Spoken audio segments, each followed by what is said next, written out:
मी वंदना बोलत आहे. वंदना रेसिपीमध्ये आपल्या सगळ्यांचं स्वागत आहे. मी आज आंबाची आईस्क्रीम बनवणार आहे. त्याच्यासाठी हा बघा 1 ग्लासभर दूध घेतलेलं आहे, अर्धी वाटी साखर घेतलेली आहे आणि 2 चमचे दुधामध्ये 1 चमचा कस्टर्ड पावडर घेतलेली आहे आणि 1 आंब्याचा मी गर काढून घेतलेला आहे. हा बघा. चला आता आपल्याला दूध आटून घ्यायचं आहे.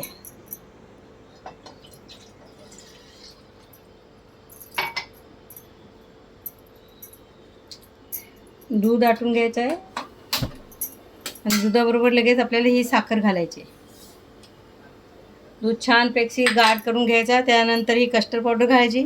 त्यानंतर हा गाढ झाल्यानंतर आपल्याला हा आंब्याचा गर घालायचा आहे. हे बघा आपला दूध चांगल्यापैकी आटवलेलं आहे. हे बघा आपला दूध थंड झालेलं आहे. आता आपल्याला ह्याच्यात हा आंबा गर घालून घ्यायचा आहे. आंबा गर घालायचा, एक जीव करायचा मिक्स करून आणि नंतर आपल्याला ह्याच्यात भरून हे करत ठेवायचे आहे बर्फामध्ये. हे बघा आपल्या आईस्क्रीम मँगो आईस्क्रीम तयार झालेली आहे. मी तुम्हाला आता काढून दाखवत आहे. हे बघा आपली मँगो आईस्क्रीम तयार झालेली आहे. तुम्हाला माझी रेसिपी आवडली तर माझ्या चॅनलला लाईक करा, सबस्क्राईब करा, बेल आयकॉनला क्लिक करा.